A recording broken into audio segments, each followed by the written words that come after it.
something to say. What is one of the sayings I always say? Ease and flow. Ease and flow.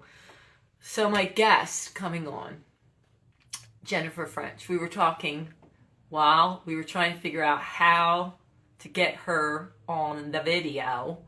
It said, what did it say? Something like she has to be something certified. Yo, hello, ladies. Oh, she's in. Hi, KK. We were just.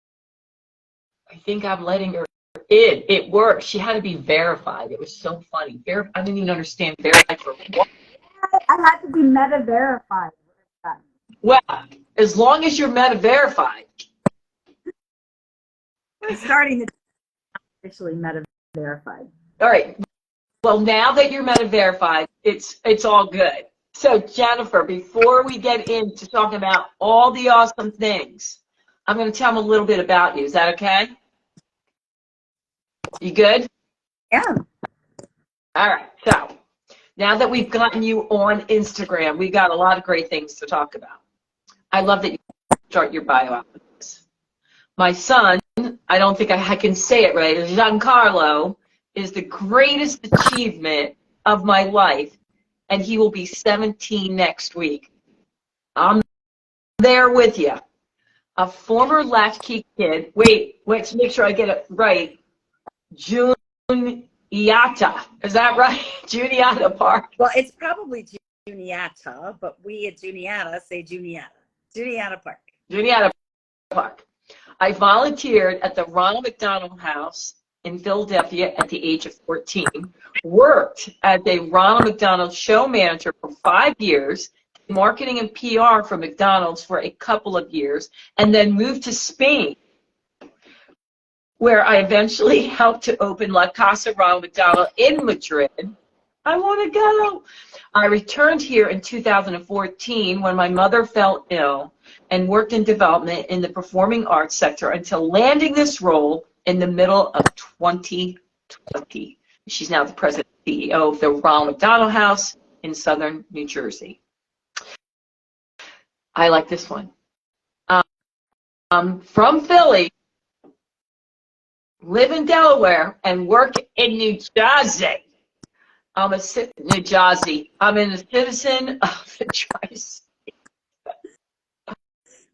All right, girlfriend, I want to get right into it. So, your one statement that we started out with, we're going to go with that first.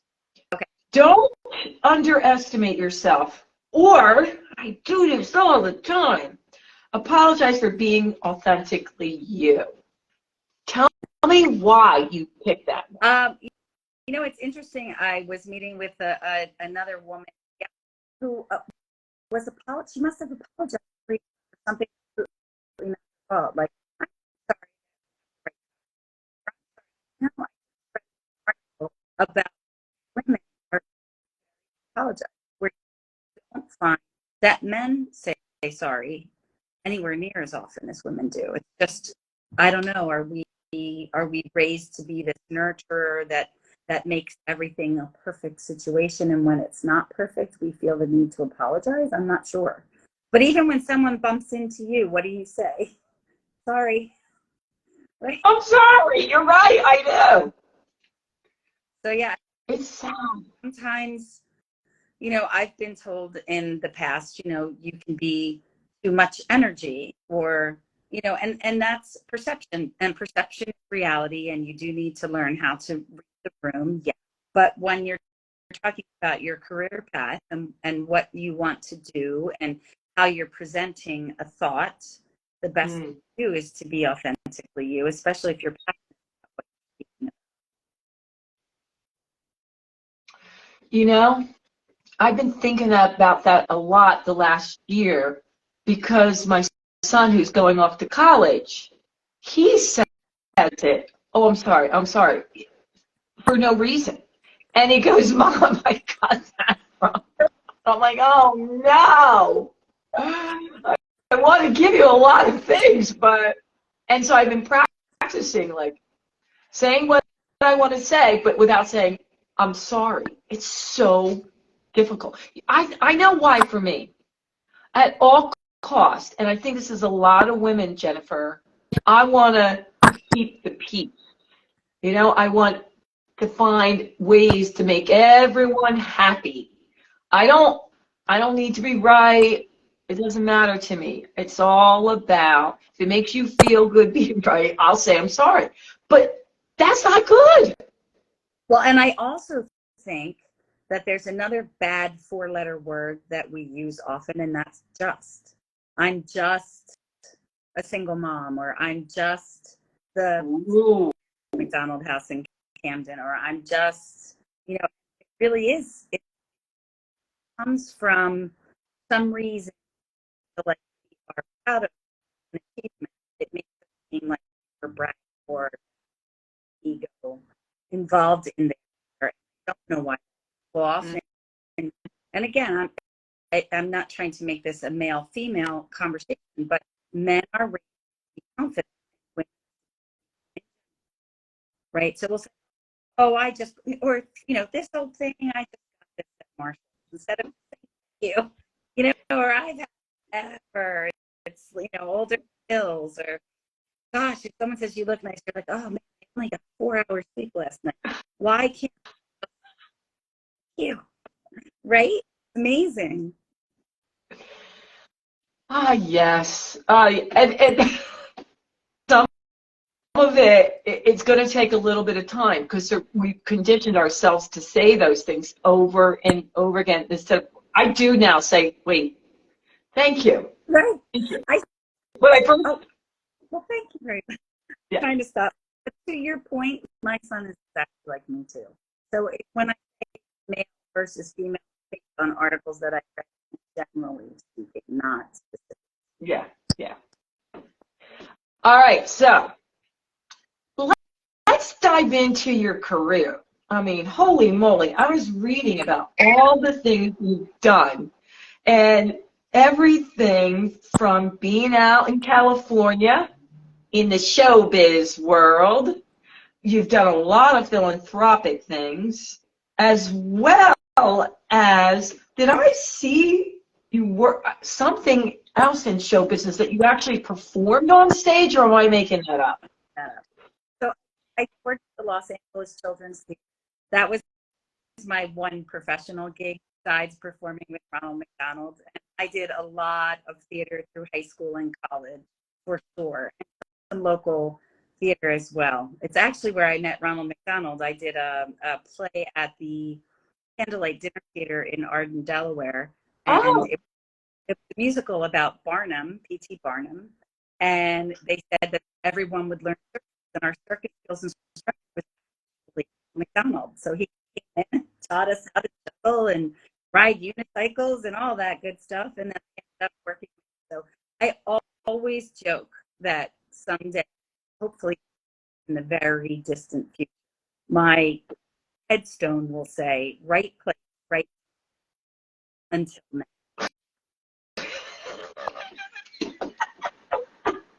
or maybe you were ready to go at whatever old age you are. True. Let's hope it says that. But I always feel like I've been in, if I look back, you know, I'm in the right place at the right time. And I think that I just did a keynote speech about this actually for the NALBO in Southern New Jersey, the Oh. of Women Business Owners. It was lovely. But it was talking about really in the we are all in the right place at the right time. We don't always take opportunities that out of out of raising our volunteers. And you never know. So, for example, the Los Angeles story is actually really funny. I was in LA visiting friends, and I'm going to date myself here, Sandy Joy, and say I went through the yellow pages to look for theaters, and I just wanted to experience a professional audition. That's all I wanted. It was the summer before my senior year of college. I'm the first one in my family to graduate college, so this was really a big deal for my mother. And I call her and say, guess what? I got a job in Los Angeles and I'm not coming back. And she said, guess what? Yes, you are. So what happened was I went through the yellow pages and I spoke to this woman, her name was, and this is the perfect example of you never know who you're talking to. As my mother used to say, always be kind because you never know who you're talking to. So, I mean, we have an audition. Long story short, I go to the audition. You know, I go in with my handwritten resume. I didn't have anything prepared. In the hallway, and all these professional actresses with their glossy 8x10s, and here I come, just like, hey, I'm here for the fun of it. And the director was like, this is very energetic, Jennifer. And I was like, well, you'll remember me. Afterward, it was hilarious. It was a great time. And I called Patricia to thank her for the experience. So there's the other lesson by my mother. A thank you goes a long way. So says to me, you know, I'm from Philadelphia too. I'm like, oh, I'm trying to get, you know, lose my Philly accent. That will never. And we're doing it for Ellie Duvall called The Scary. And I need another host. Will you? Sure. Like, absolutely. I'm long story. All night. And at the founder of the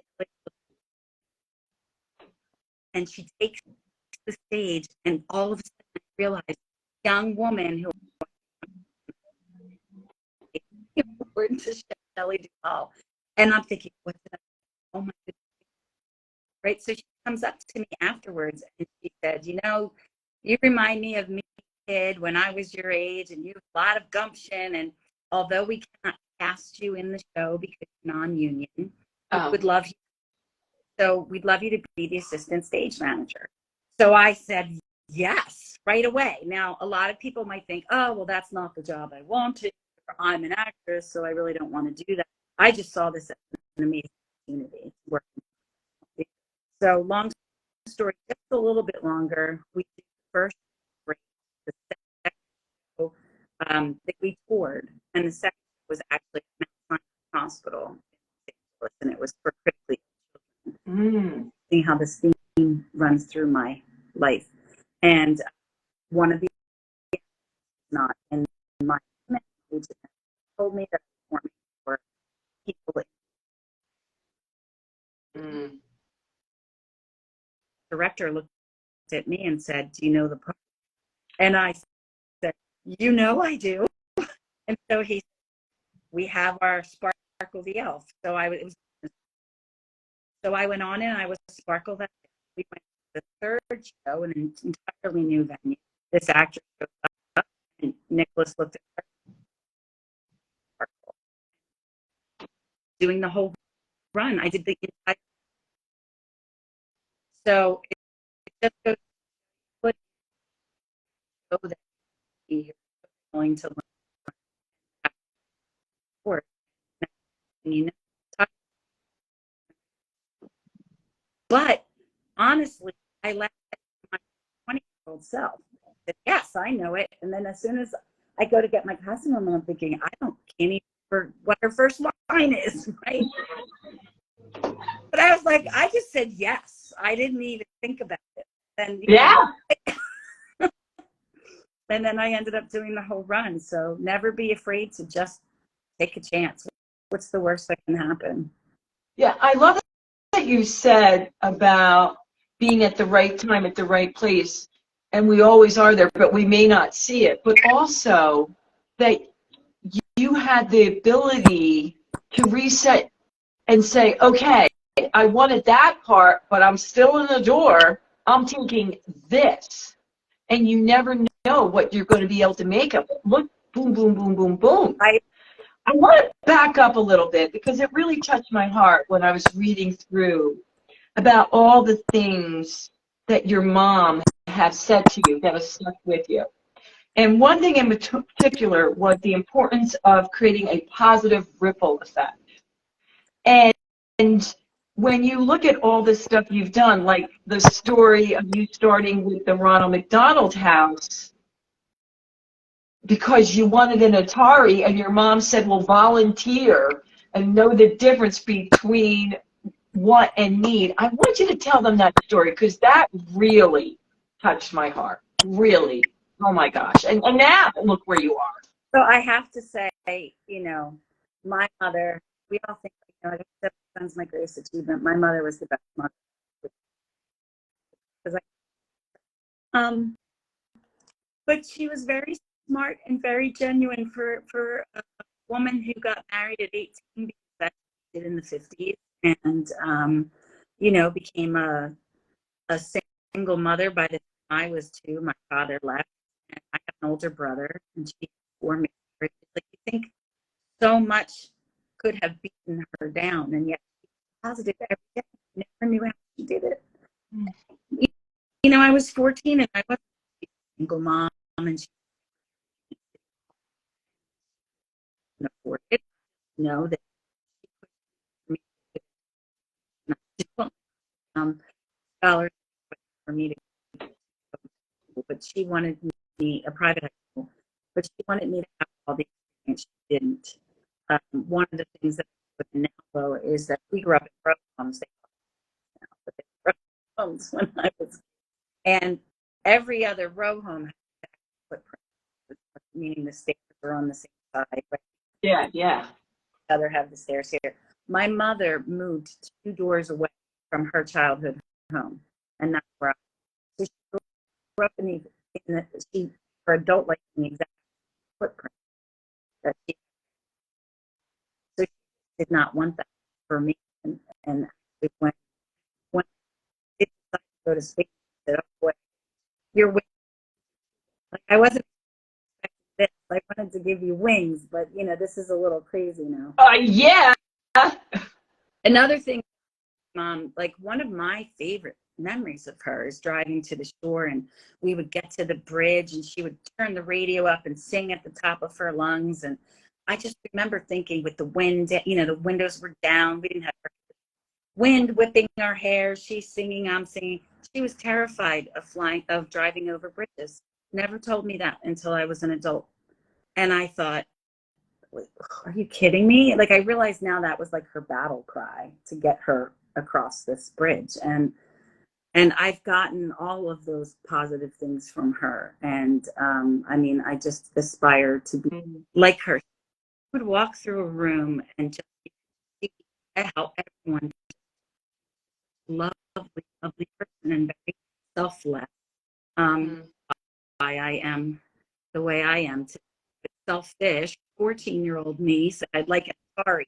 And instead of telling me she couldn't afford it because she didn't want me to think in that way, and instead of just telling me, no, you selfish brat, she said, there's this charity that's not far from City Hall. I can drop you off there in the morning. It's called the Ronald McDonald House, and it's for sick kids, and I think it would be a good experience for you. It would be good for your resume, good experience. Why don't you work there for 4 weeks, and then we'll talk about the Atari. So in my mind, I was thinking, okay, well, I'm going to go there, and I'm going to earn the Atari doing something. Well, I was there for 4 minutes, and I thought, such a jerk. There were children. I didn't have an Atari. There were children that didn't have legs, right? There were children with cancer treatments, and how selfish could I be? And I never, ever. And in fact, it's so funny because I never tell this. And somebody just asked me, well, did you ever get the Atari? And no, I didn't. Never got it. Even when there was a resurgence of the Atari in the 90s, I joked and said, I can't buy that Atari. I can't have one. But I never got the Atari. Didn't miss it. But all those dots, I never realized were bringing me to this moment in my life either. I love your mom. That is brilliant. She didn't have to tell you about her financial situation. She didn't have to worry you. She didn't have to concern you with any type of shortage.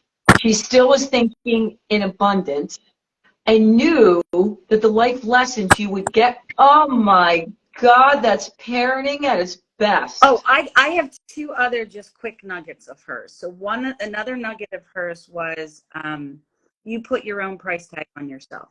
So when you walk, I mean, I was so young when she said this to me the first time. I actually picked myself on it, right, with a little tag on me that said 25 cents. She said, you can put 25 cents or you can put $25,000. And the way that you act is the way that you will be treated. And I mean, that's such a powerful lesson right then and there. And about having more, but the that really rings true, and I think that this will speak to a lot of the people watching today. I hope when you feel like someone is someone being so mean, unnecessary, wondering why. I remember when I was chubby, so I picked on. Not that changed much in my adulthood. I'm a little less chubby. I was chubby and I would come years, and my mother would say, better they pick on you who can handle it than someone who can't. And I would say, but I can't handle it. And she'd say, yes, you can. Yes, you can, and you will. And then she would say, just say, listen, I can gain weight, I can lose weight, but your attitude is really negative. That's what you really need to be concerned about. And I'm thinking, how can you be so calm? But it's really true. It's better that they pick on me than someone who can't. And then she also taught me the power to forgive, right? You have to forgive because why am I being angry at someone for something they did? And this, I just read this somewhere too, so I'm not making this up. It's like drinking poison and hoping the other person will die. Yeah. Right. So I'll tell you, we'll share plenty. My mom was amazing, incredible. I keep threatening to write her little aphorisms. Well, even whatever, just keep it in one place in a journal, whether you publish it or not, just to have that as a reference, to go, wait a minute, I have some, and you could label them with different, headings and topics. Because I'm telling you, Jennifer, I have a lot of self-help books, and I listen to a lot of amazing people, and I have a lot of amazing guests. I really do. I'm very fortunate. But when I was reading your story and you were talking about your mom, I could feel her energy come through. I really could. It was just shining out there all over the place. And I'm like, oh my God. And even if it's something that you go, okay, I've heard that, I know, we all need these reminders, And the biggest one, because we were talking about that when we met, is being in the right place at the right time. And if your eyes are open for it, you are. You just got to jump through the door like you did. You're like, yes, I'll do that. But look, I was in the right place at the right time at Allison's house when I met you, right? And you were like, do you want to be on my show? I was like, yeah, that would be so much fun. I had no idea what it was or anything, but I just thought your energy was incredible. I just wanted to be part of it. And the schedule, what happened is when we were sitting there, someone had to reschedule for today. Oh, right. Because it gets booked out, way out. And I'm like, wait a minute, do you want to be on the 17th? You're like, oh. And then the funniest part, you didn't even know what you signed up. You're like, are we meeting and doing the interview or Zoom? I'm like, no, it's Instagram. You're like, oh, I'll do that. Like, oh, right. I need to send you my headshot. So believe it or not, we have run out of time. But before we go, I want you to tell them a little bit about what you do at the Ronald McDonald House and what your goal is, with this new position.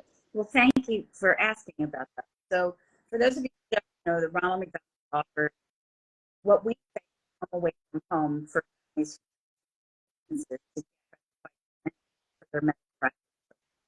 but the Ronald McDonald Southern New Jersey also has 11 family rooms in 9 local hospitals, which is basically really comfortable, homey feeling with them. But we frozen meals and quick meals and snacks. Money going a lot.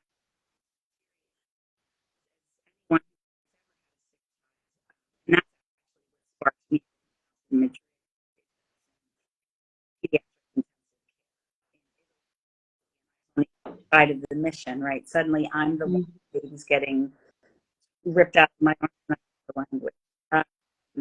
But we also, so I would say that our budget really is split between the local as the travel,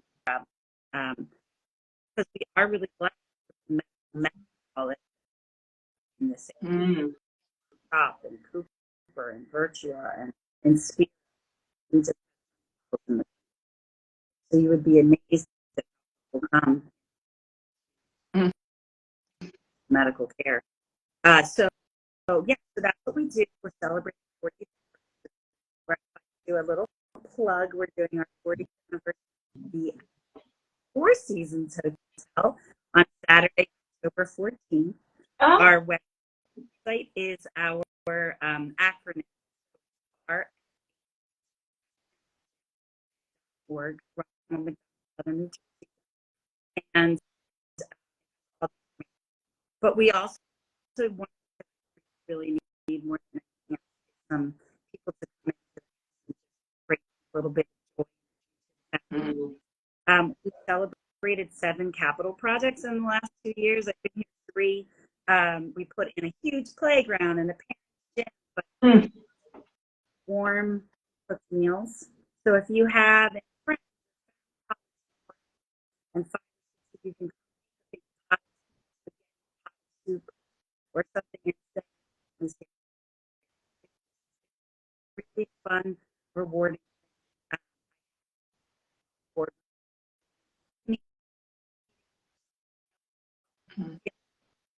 A little bit burned, whole new energy.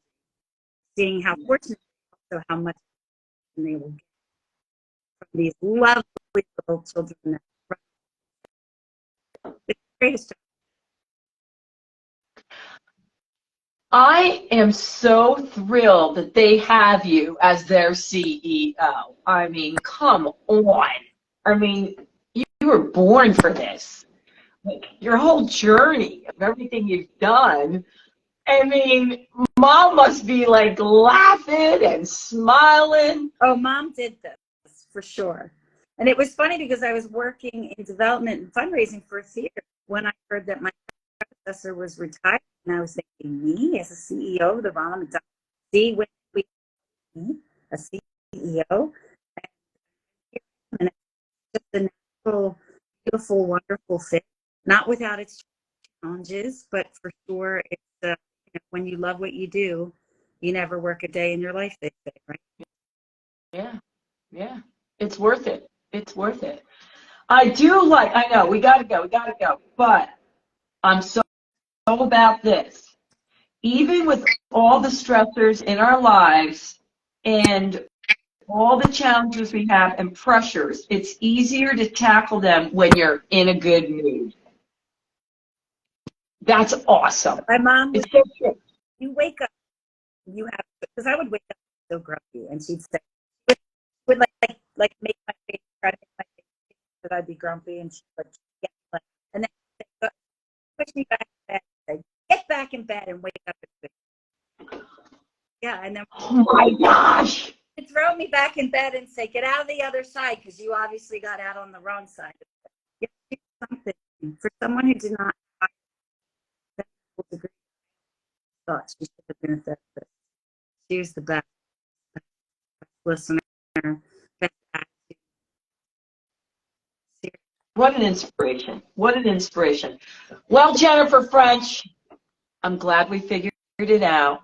And for those of you watching, if you didn't see it from the beginning, don't worry. When we're done, I'm going to record this, and then I'm going to put it on all platforms. So whatever you want to watch it on, Instagram, Facebook, LinkedIn, our websites, it will be everywhere. And Jennifer and I would both appreciate you sharing, liking, and rating it. And you know what I'm going to say. Until next time, toodles. Bye, Jennifer. Thank you. So much honor of being here. Bye. Bye, Mary Kay.